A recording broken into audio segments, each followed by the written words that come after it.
ये आकाशवाणी है। अब आप जागृति शर्मा से समाचार सुनिए।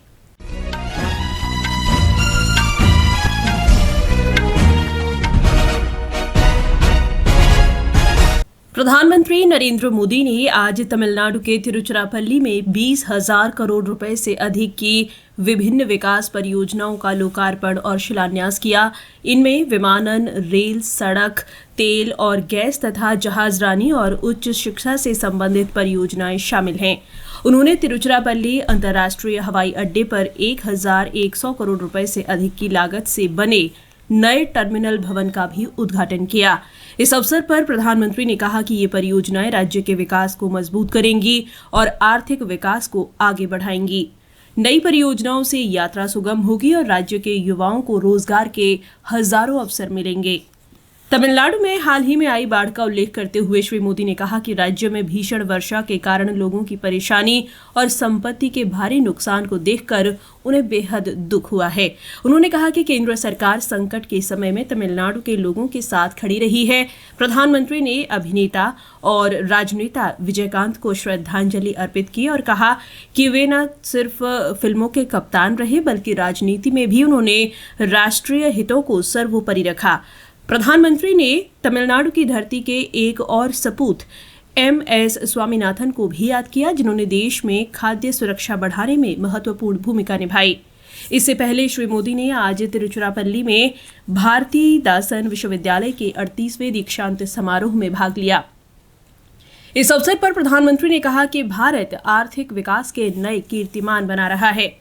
प्रधानमंत्री आज सुबह तिरुचिरापल्ली पहुंचे। अपने 2 दिन के दौरे में वे तमिलनाडु के अलावा लक्षद्वीप और केरल भी जाएंगे।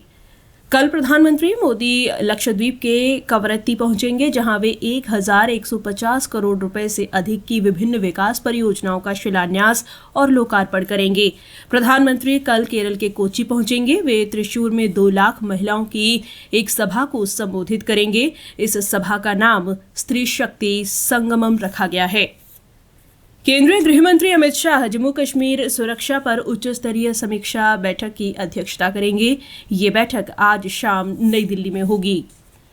दिल्ली की 3 और सिक्किम की 1 राज्यसभा सीट पर चुनाव के लिए अधिसूचना आज जारी कर दी गई है।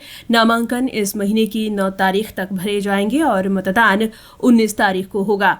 दिल्ली के आम आदमी पार्टी के राज्यसभा सदस्यों संजय सिंह, सुशील कुमार गुप्ता और नारायण दास गुप्ता का कार्यकाल इस महीने समाप्त हो रहा है। वहीं सिक्किम से सिक्किम लोकतांत्रिक मोर्चे के सदस्य हिशे लाचुंगपा का कार्यकाल अगले महीने पूरा होगा। मध्य जापान के इशिकावा क्षेत्र में कल आए भीषण भूकंप में 48 लोगों की मृत्यु की पुष्टि हुई है। इस बीच जापान ने देश में भूकंप के कई बड़े झटकों के बाद जारी सुनामी की उच्चतम चेतावनी वापस ले ली है। जापान के प्रधानमंत्री फुमियो किशिदा ने कहा है कि सरकार ने प्रभावित क्षेत्रों में सहायता के लिए आत्मरक्षा बलों की टुकड़ियां पहले ही भेज दी हैं और वहां सहायता जारी रखी जाएगी। कल इशिकावा प्रांत के नोतो प्रायद्वीप में भूकंप के कई तेज झटके महसूस किए गए, जिनमें से एक सबसे बड़े भूकंप की तीव्रता 7.6 मापी गई थी। जापान में भारतीय दूतावास ने एक आपातकालीन नियंत्रण कक्ष स्थापित किया है और अपने नागरिकों के लिए आपातकालीन फोन नंबर और ईमेल आईडी जारी की है।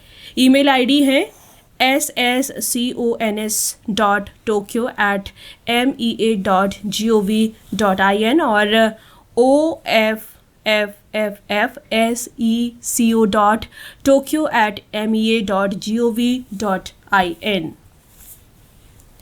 दूरसंचार विभाग द्वारा इस वर्ष 1 जनवरी से 37 और तकनीकी उत्पादों को सरल प्रमाणन योजना के अंतर्गत लाया गया है।